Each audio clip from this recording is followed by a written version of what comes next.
तो चलिए आज चलते हैं एक ऐसी जगह जहां तेल की कढ़ाई में सिर्फ वड़े नहीं तलते बल्कि गांव के बड़े बड़े राज भी उबलते हैं। ये है जगदीश का वड़ा पाव सेंटर और हमारे हीरो हैं खुद जगदीश, मतलब वड़ा पाव वाले जासूस। आइए इस मसालेदार मामले की तह तक चलते हैं। और देखिए, इसी एक लाइन से ना जगदीश का पूरा अंदाज साफ हो जाता है।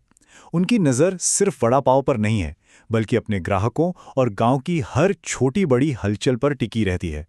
उनका मानना है कि भाई हर चेहरे के पीछे कहानी और हर बात में कोई ना कोई राज जरूर छिपा होता है।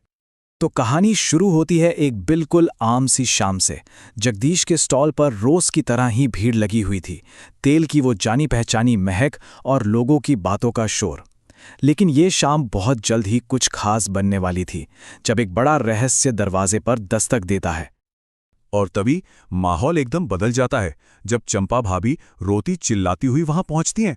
वो कहती हैं, अरे गजब हो गया, लुट गई मैं तो, हाय राम मेरी तो नाक ही कट गई। उनकी घबराहट देखकर पूरे स्टॉल पर सन्नाटा छा जाता है। अच्छा, तो पता ये चलता है कि मामला नाक कटने का नहीं, बल्कि सोने की नथ गायब होने का है। और ये सिर्फ एक जेवर नहीं था, ये तो उनकी नानी की निशानी थी। मतलब इसकी कीमत पैसों से कहीं ज्यादा थी। अब सवाल ये था कि क्या नथ सच में कहीं गिर गई थी, जैसा कि कुछ लोग सोच रहे थे, या फिर ये एक सोची समझी चोरी थी। और बस यहीं से हमारे वड़ा पांव जासूस जगदीश की इन्वेस्टिगेशन शुरू होती है। अब देखिए, कोई आम आदमी होता तो शायद पुलिस को बुला लेता, पर जगदीश आम है ही नहीं। उन्होंने अपने अनोखे और कह सकते हैं मसालेदार तरीके से सच का पता लगाने का फैसला किया। चलिए देखते हैं कि कैसे ये तीखी चटनी का टेस्ट चोर को बेनकाब करता है। जगदीश का लॉजिक भाई बड़ा सीधा सा था। जो सच बोल रहा होगा उसे तो चटनी खाने में बस मजा आएगा, लेकिन जो झूठ बोल रहा है, तीखी चटनी और पकड़े जाने का डर, ये दोनों मिलकर उसके पसीने छुड़ा देंगे। सच में एक अनोखा लाई डिटेक्टर टेस्ट। और कमाल देखिए, ये तरीका तो तुरंत काम कर गया। जैसे ही सबने तीखी चटनी वाला वड़ा पाव खाना शुरू किया, सुरेश नाम का एक आदमी बुरी तरह पसीना पसीना हो गया और भैंस को चारा देने का बहाना बनाकर वहां से खिसक लिया। शक की पहली सुई सीधी जाकर सुरेश पर टिक गई।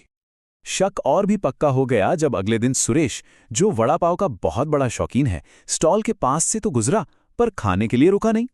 और कुछ देर बाद वो कांपते हाथों से बेसिन की एक बोरी स्टॉल पर छोड़ गया। जगदीश की जासूस वाली नजरें सब कुछ देख रही थीं। चंपा भाभी तो अपने पति पर शक करने से साफ इनकार कर रही थीं, कह रही थीं कि वो तो बहुत डरपोक हैं। पर जगदीश अपने खास अंदाज में कहते हैं कि अपराधी हमेशा घटनास्थल पर लौटता है। उन्हें पूरा यकीन था कि सुरेश ही इस मामले की सबसे अहम कड़ी है। अब सीन शिफ्ट होता है। एक बड़े खुलासे के लिए मंच तैयार था।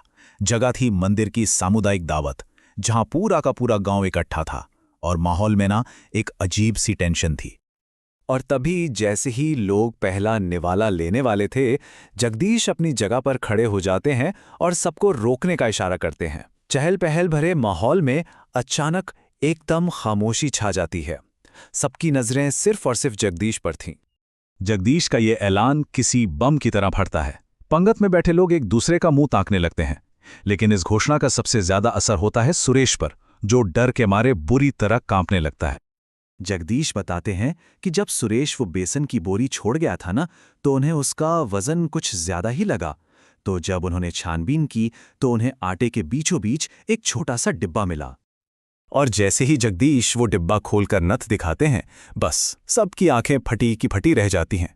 ये वही नथ थी। अब सारे सवाल और सारी नजरें बस एक ही इंसान पर थीं, सिर झुकाए खड़ा सुरेश। लेकिन कहानी में एक ट्विस्ट था। जैसा कि अच्छी जासूसी कहानियों में होता है, जो दिखता है वो हमेशा सच नहीं होता।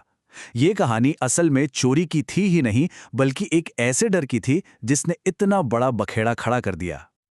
आखिरकार सुरेश ने अपनी चुप्पी तोड़ी। उसने बताया कि भाई उसने चोरी नहीं की। असल में वो तो चंपा को खुश करने के लिए चुपके से नथ साफ कर रहा था, लेकिन गलती से उसके हाथ से वो गिर गई और उसका हुक मुड़ गया। मतलब सुरेश की नीयत खराब नहीं थी, पर उसे अपनी पत्नी के गुस्से का इतना ज्यादा डर था कि उसमें सच बताने की हिम्मत ही नहीं हुई। उसने सोचा कि वो शहर जाकर उसे ठीक करवा लाएगा और तब तक के लिए उसे बेसन की बोरी में छिपा देगा। और जैसे ही पूरी सच्चाई सामने आई, चंपा भाभी का सारा गुस्सा पिघल गया। उन्हें एहसास हुआ कि उनके पति ने ये सब चोरी के लिए नहीं बल्कि नासमझी और डर के मारे किया था। मामला सुलझ गया और दोनों के बीच की गलतफहमी भी दूर हो गई। तो भाई, इस मजेदार और चटपटी जासूसी कहानी से हमें सीखने को क्या मिलता है? चलिए इस पर एक नज़र डालते हैं। देखिए, इस कहानी का सार ना बहुत गहरा है। ये हमें सिखाती है कि रिश्तों की बुनियाद भरोसे पर होनी चाहिए, डर पर नहीं। सुरेश की तरह ही एक छोटा सा झूठ या छिपाया हुआ सच बहुत बड़ी गलतफहमियों को जन्म दे सकता है। कभी-कभी हमें समस्याओं को सुलझाने के लिए किसी जासूस की नहीं, बल्कि बस थोड़ी सी आपसी समझदारी की जरूरत होती है।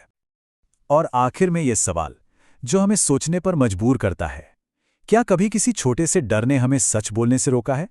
शायद किसी गलती पर डांट पड़ने का डर या किसी अपने को निराश कर देने का डर। ये कहानी हमें याद दिलाती है कि उस डर का सामना करना उसे छुपाने से कई ज्यादा बेहतर है। सोचने वाली बात है ना?